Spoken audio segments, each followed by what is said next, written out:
because I think you can just about tell that it's like very burnt.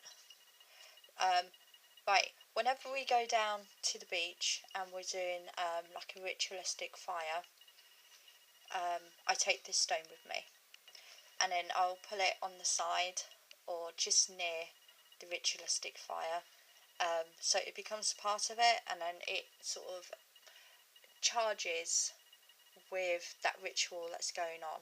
And then after we've put the fire out, I'll bring the stone back, and then I'll place it on my altar, and then the next one I'll take it with me, and it's to ensure that the ritualistic fires will be as successful as the last one, because so down here in Cornwall we have a bit of trouble doing our ritualistic fires because it's always raining, or if it's not raining it's spitting, if it's not spitting it's dreadfully windy. So it doesn't work all the time, but then we can't control the weather, but it works most of the time. And then I put it on my altar, and then if I want to connect with that particular ritual or that day, then I will take the stone like in my hands, and maybe I'll look at the photos that we had like that day, or just try and like remember what happened, and it will like give me a connection to it. I don't think you need me to tell you what all these are. That's like one of my goddesses at the moment. She's like, I've made that and I've imbued it with my own energies, but that is for like an altar kit. Like my goddess, a green man just behind her. I specifically put them in that place. I know some people will have the goddess on this side and then the green man or their god on that side, but I'm a very like feminine, empowered like woman. All the women that I look up to all the people that I look up to in history are all women. Cleopatra, Boudica, like people like that. I don't have a clear connection with a male superpower, a great man kind of thing. But just because I don't have a connection with a god at the moment, it doesn't mean that I don't believe in them. I do. But I also believe that behind every great woman there is a great man. So that's why I put the green man behind my goddess, because behind a great feminine spirit there is a great male like spirit as well. So hope you'll understand that. My crystal, well, one of my crystal balls is like on here.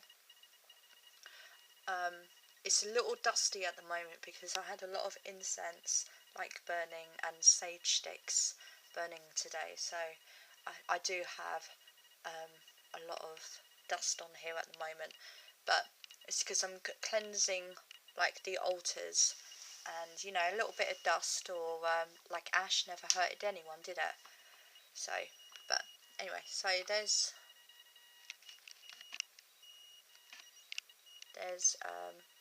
like my crystal.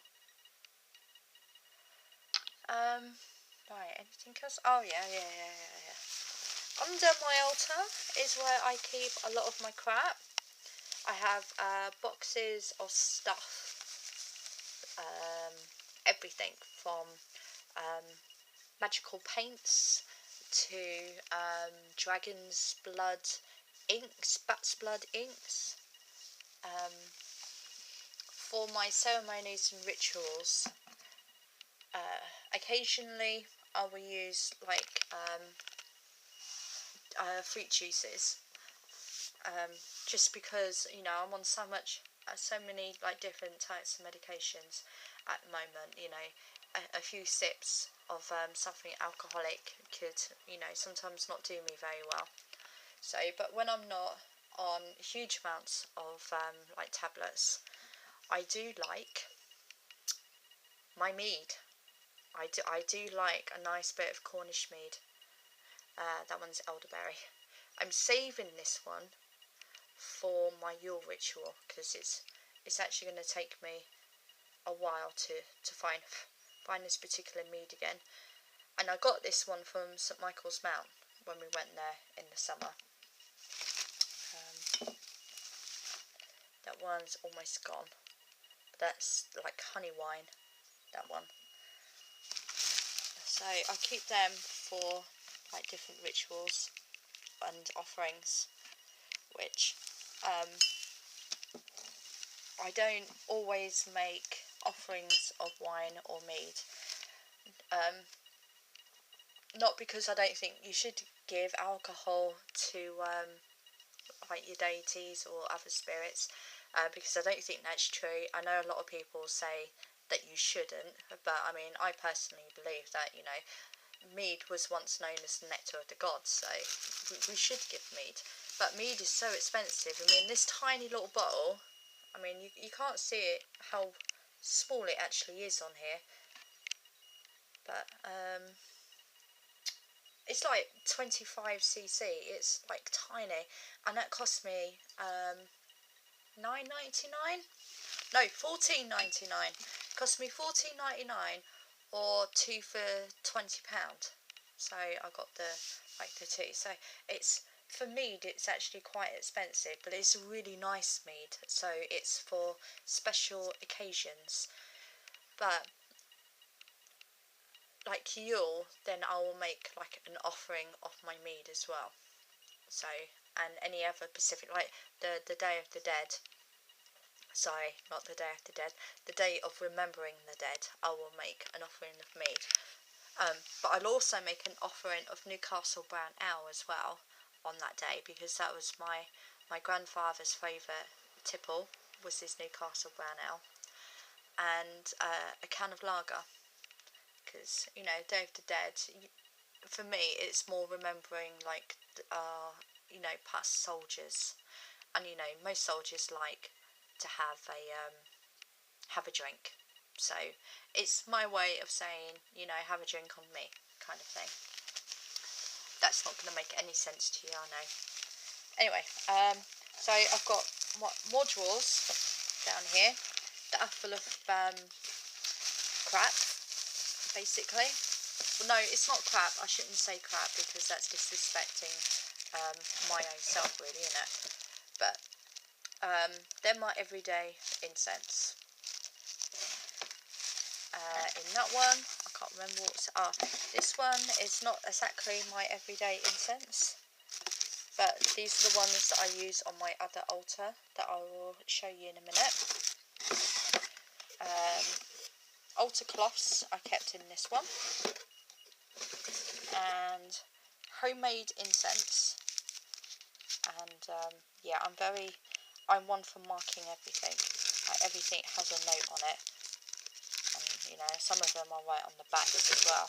So, but every month I have to have, you know, my earth, air, fire, water and spirit, like incenses, my incense to Lakshmi and to Isis, my incense for my gods, like the green man and such. So it's usually always full, but it's always full just after payday. So, you know, just after payday I go and I get my ingredients, and then I make all my incenses and it goes in here, and then you'll find a week before payday it gets less. I also keep some of my like oils in here as well.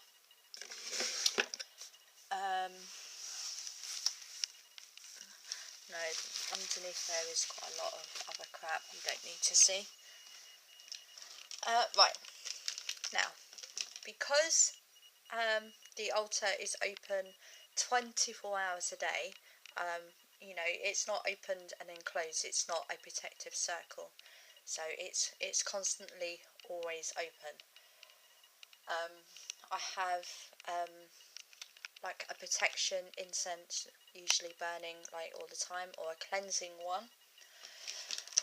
I don't wash any of my items with like plain water or, you know, oils or anything. What I do is I have my spray bottle. Inside here it is vodka, quite a lot of vodka actually.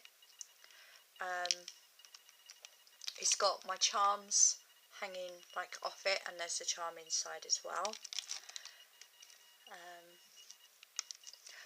What I've done is, because somebody once told me that when I do a cleansing and purification spray, I should have gold in it.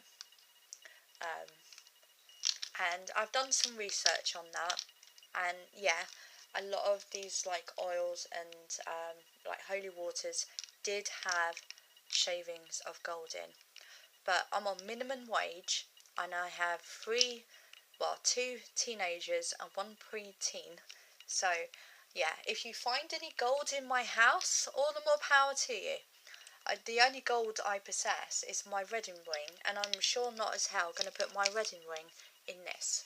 So there is a little bit of fool's gold in there and a lot of gold dust, and I have can you see, I have like crystals in there as well, and like semi-precious stones. And what I do is, you know, when it comes to cleaning like these things, a little spray and my ritual like cloth. That's, you know, that's all I do. The floor, I mean, I'm very lucky I've got like a wooden floor now. I never used to have a wooden floor.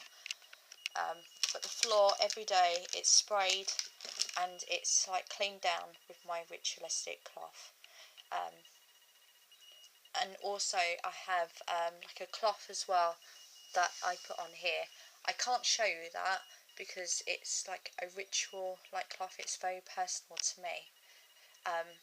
And I put it there, or I'll put it on like by that altar like there, because we don't touch the ground when we're like at ritual or such. So, but the floor is also cleaned with this every single day with a ritual cloth. It's cleaned in the morning, and if I do like rituals or spells or anything like that, it's cleaned